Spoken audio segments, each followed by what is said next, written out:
We have this quintessential Hindi language saying, "Ghar ki murgi dal barabar." It's perfectly acceptable to seek out the different, seek out the exotic, to want to see the world and be well traveled and, experience different cultures. That's an excellent thing to happen. But there is something that we so fundamentally just don't recognize about the country that we live in.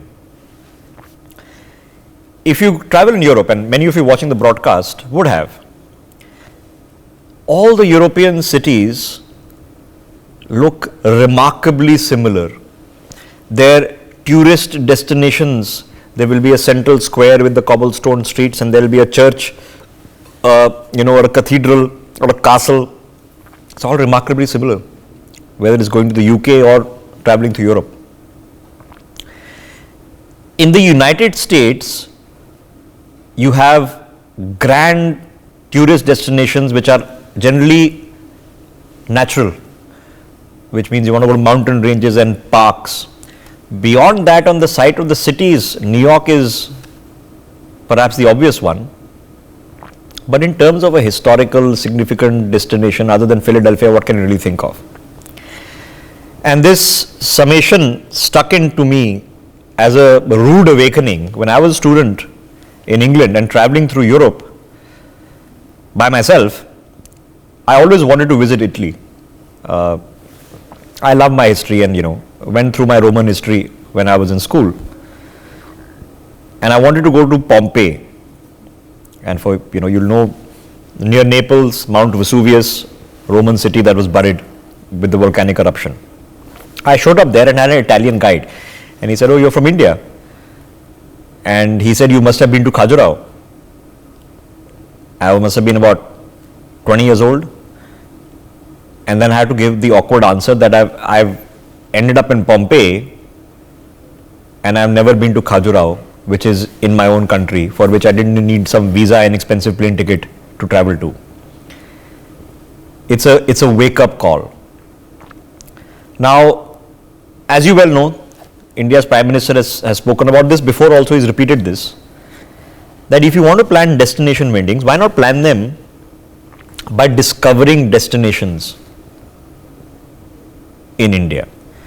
Now, I live in North India, I'm in Delhi, and when we think of destination wedding, we generally think of Jaipur, Udaipur, and that's about it, okay? Or somebody will think of Goa. After that, then it's all abroad. It's Thailand and it's Bali, or it becomes Europe or Dubai, okay? Why?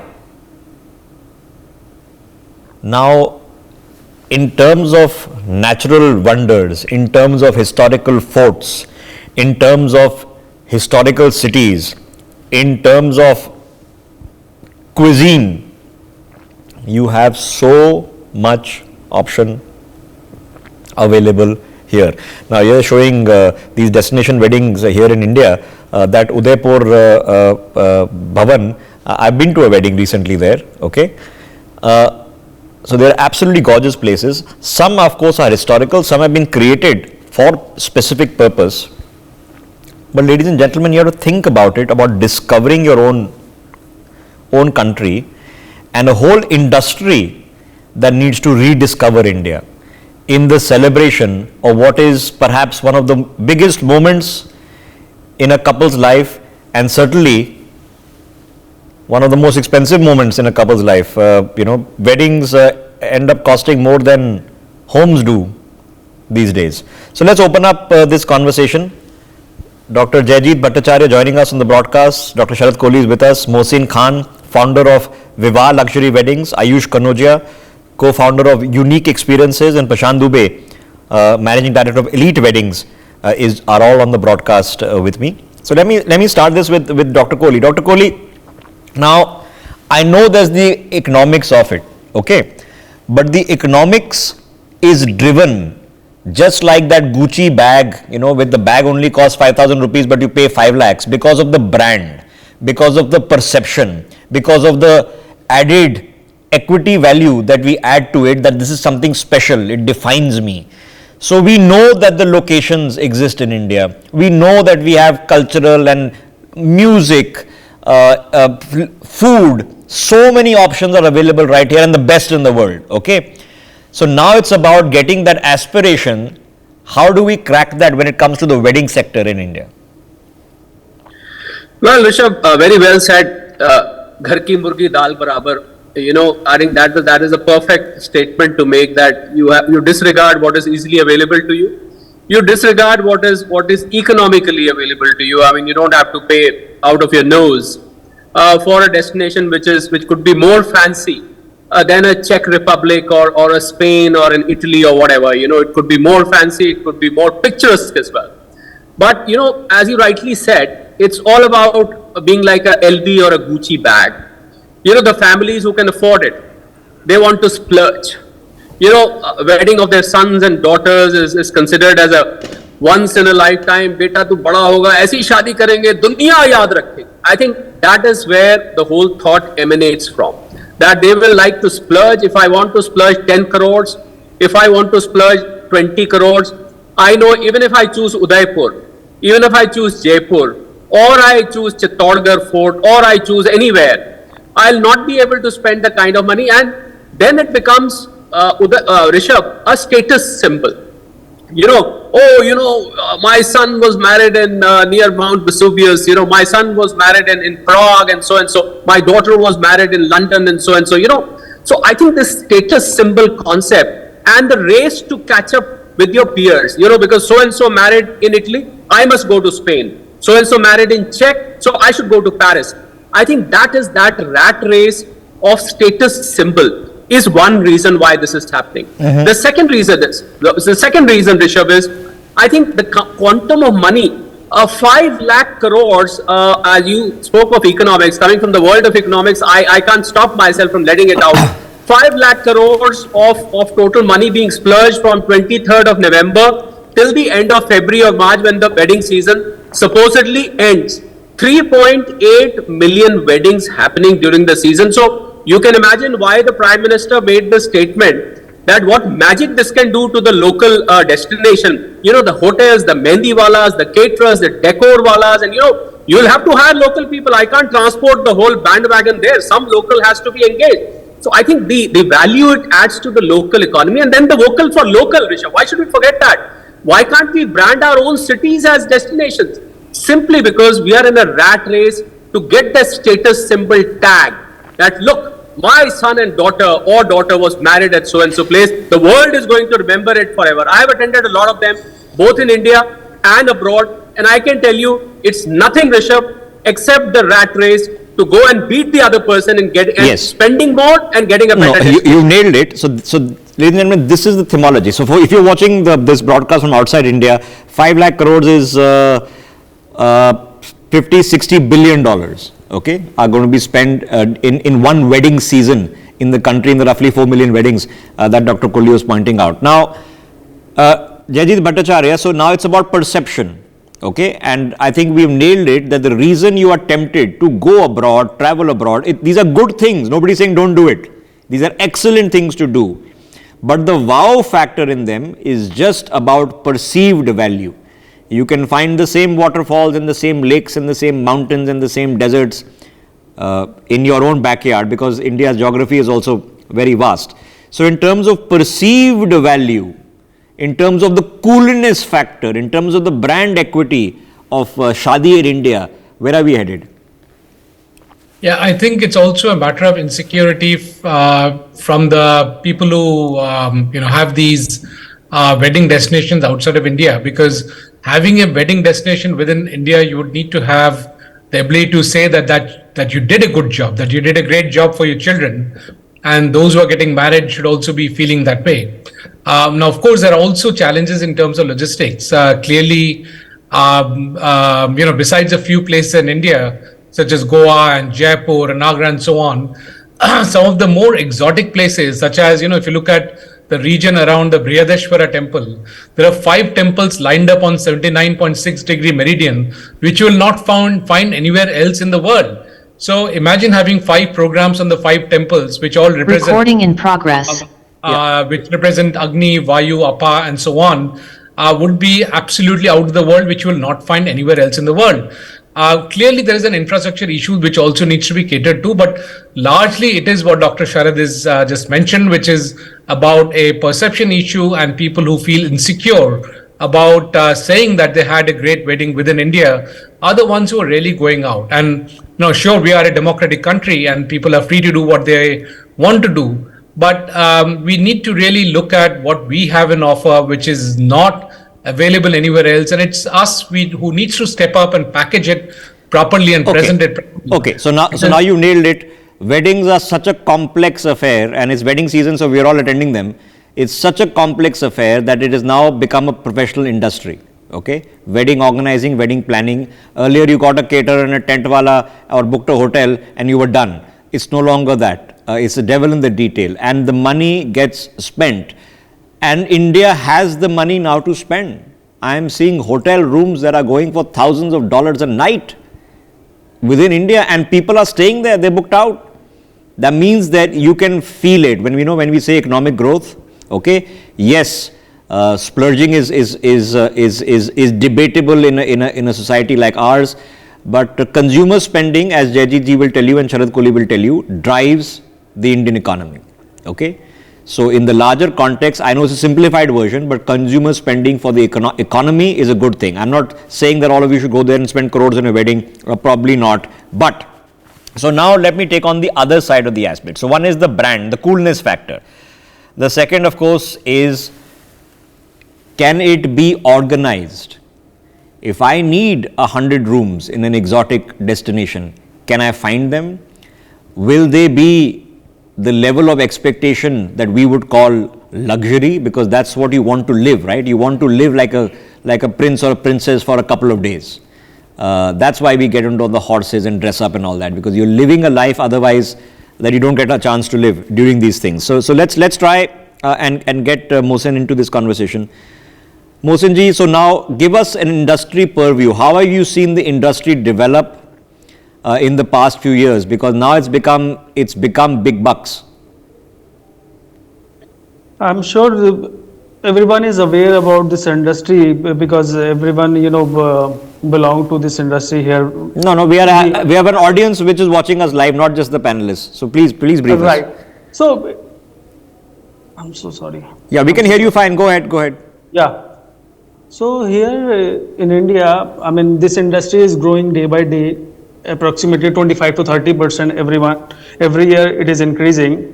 And now let's talk about Indian destination. Earlier it used to happen that people were focusing only on international destination locations. Now in India, like Jaipur, Udaipur are doing really good. A lot of celebrities are focusing on these locations like Jaipur, Udaipur, Jodhpur, Jaisalmer, Pushkar, Ranthambore. These are the hottest destination. And in Goa as well, people are approaching to Goa as well. So here I would say that India is the capital of wedding. So everyone is approaching. Okay. A lot of. Okay, so Ayush, let me then rephrase the question. Okay, where do you see the maximum amount of destination weddings? Sorry for that interruption, ladies and gentlemen. It's a technical issue that we're having with our Zoom connection. But Ayush, where do you see the destination which is turning out to be the biggest competition? Is it Thailand? Is it Singapore? Is it Dubai? Is it Bali? Which is the obvious destination which Indians are being tempted into going, that you see that there is a boom in? So, Rishabh, what we are seeing, most of the clients, those are traveling abroad. They are doing most of the weddings in Dubai, Bali, and Thailand. Definitely, you are right. And major of the market has been taken by Thailand as of now, because the thing is that they want to spend outside similar to Indian prices. Now, some of the hotels that are in India, they are the prices are very same when it comes, because they find it bit low according to Paris, or if we go to any other place in Europe.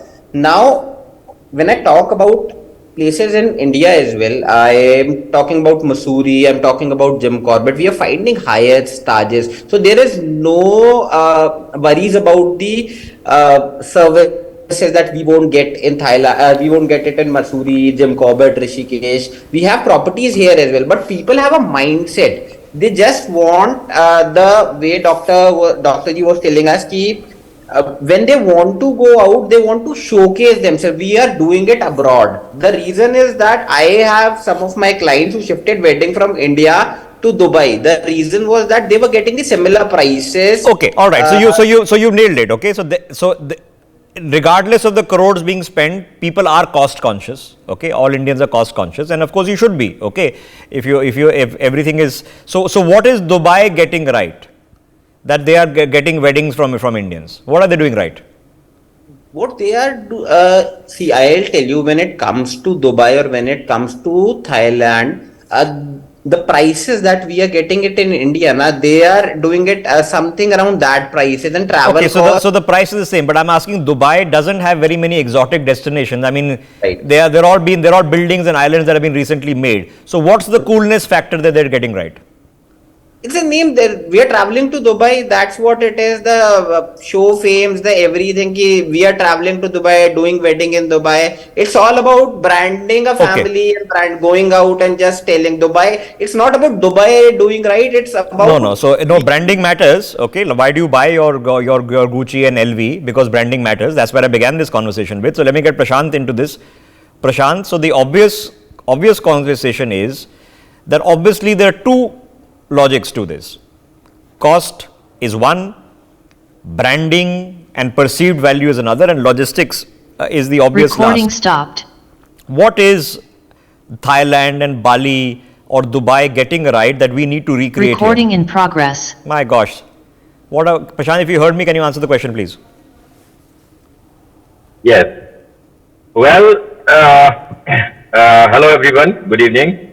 And the first thing, I'll just try to explain it with an example. Whenever there is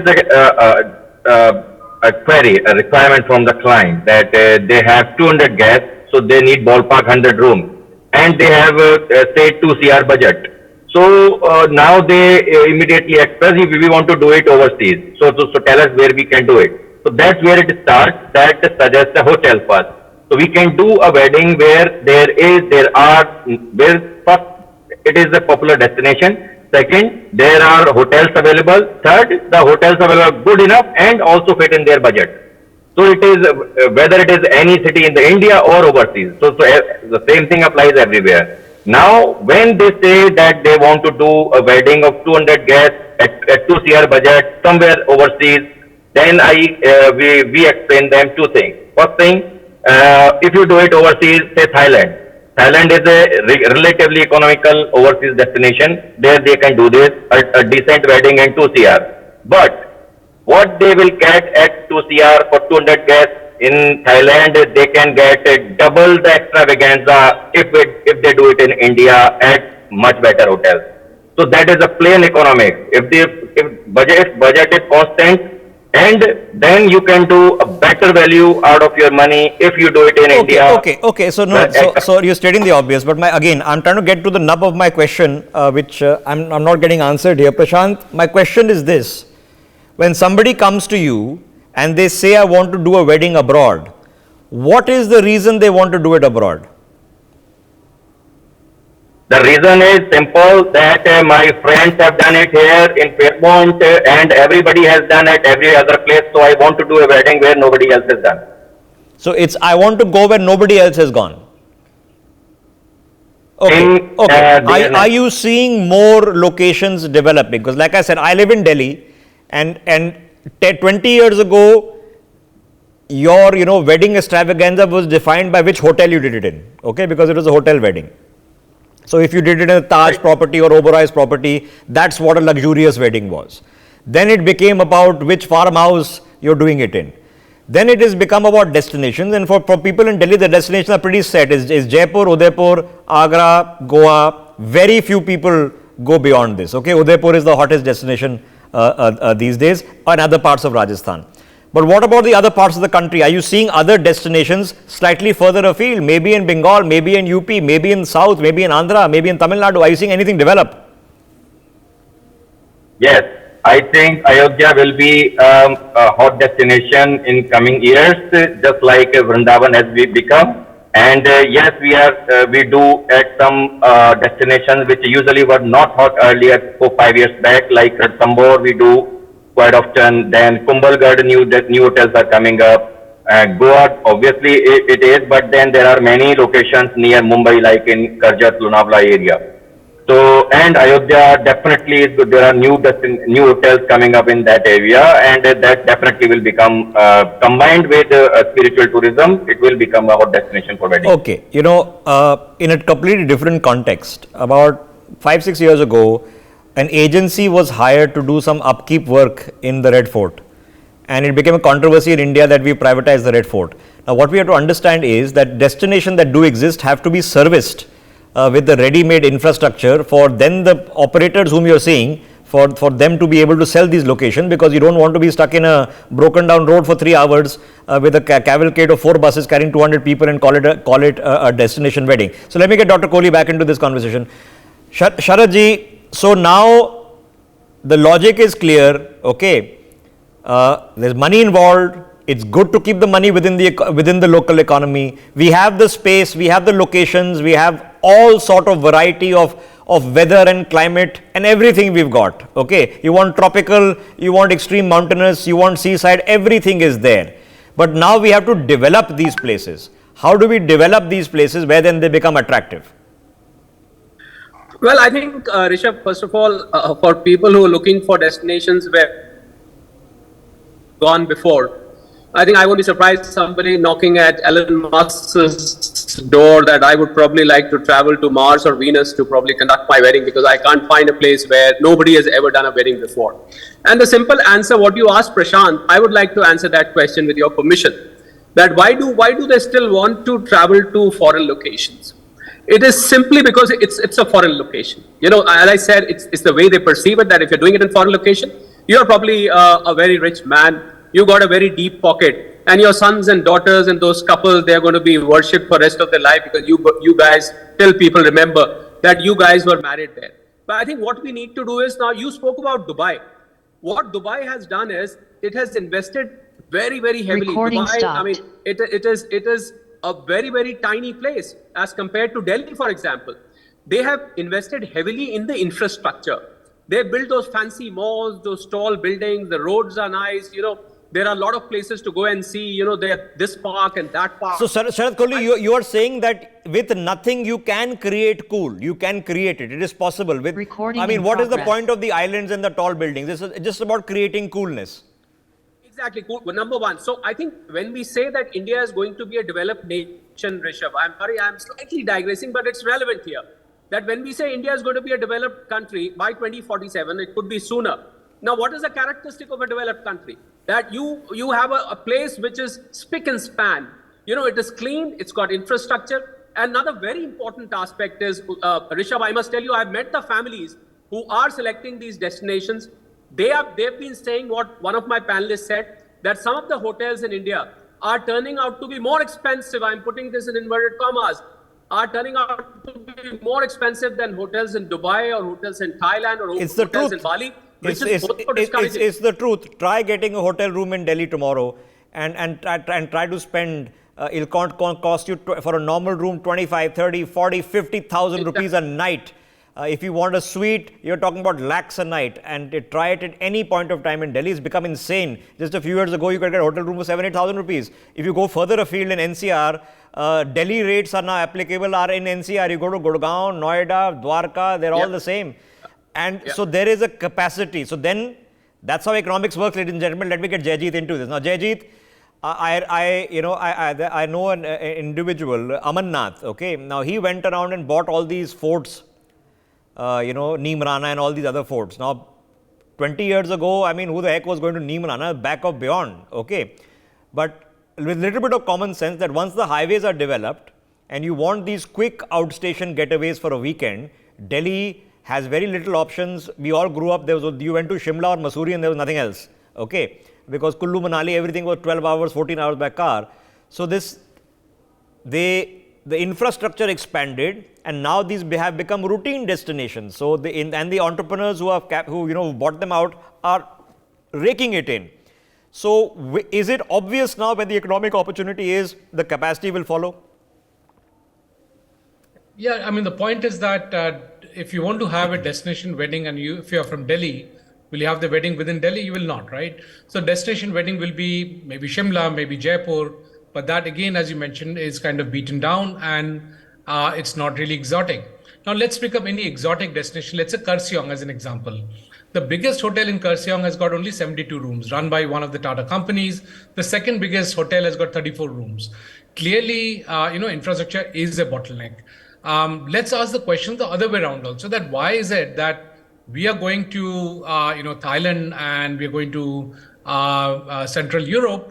Why are the Europeans or the Thais not coming to India for their foreign destination wedding? Because there will be couples who would always say that I would like to have a foreign destination wedding, no matter what that foreign destination is. So they go to the Caribbean, they go to the Seychelles, they go to these kind of places. Why don't they come to India? Exactly. And therefore, there is some infrastructure issue that we also need to look at from our side. Okay, so what is the promotion then? Because I've seen the industry, it's an industry right there. So now you can see that hotels that are being built, the Delhi-Jaipur highway, for example, has hotels which you can't understand why it has hotels, because they don't serve either Delhi or Jaipur, but they are primarily designed only for weddings.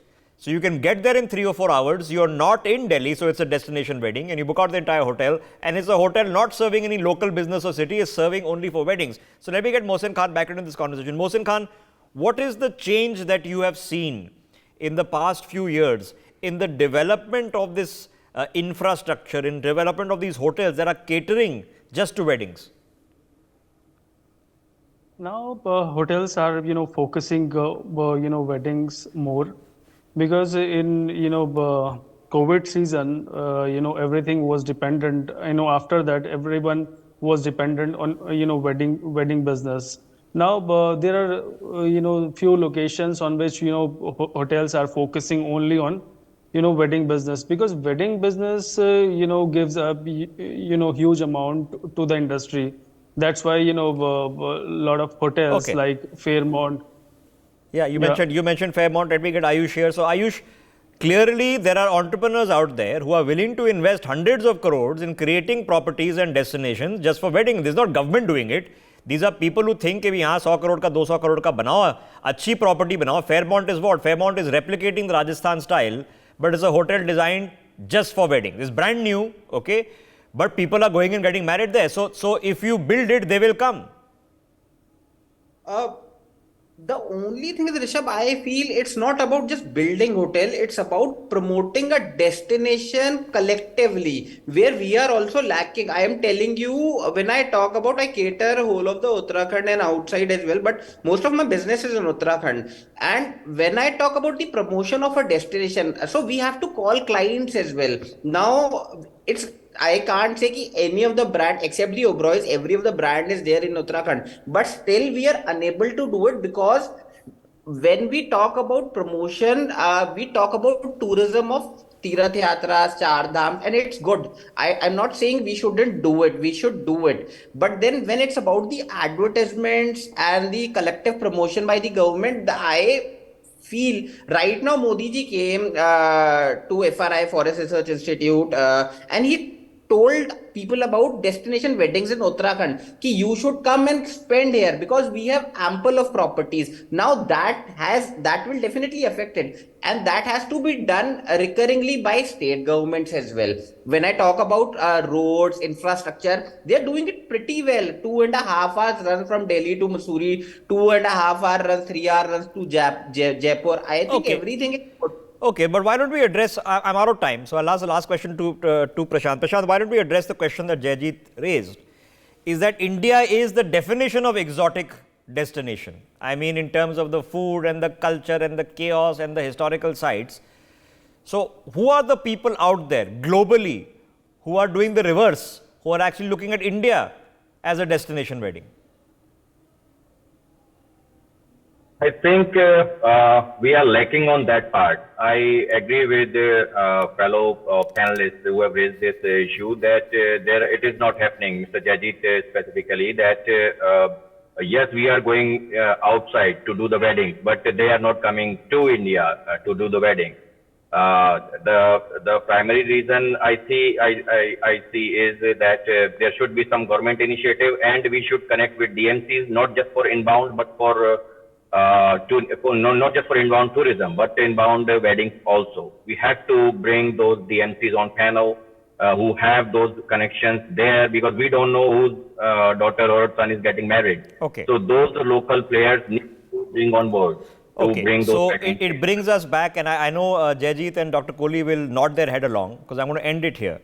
Ladies and gentlemen, the simplest of economics says that it's a concept of demand and supply.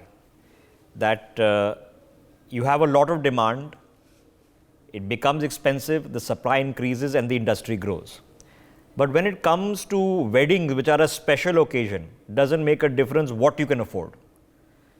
It's going to cost you as more than a car, probably more than your house is worth.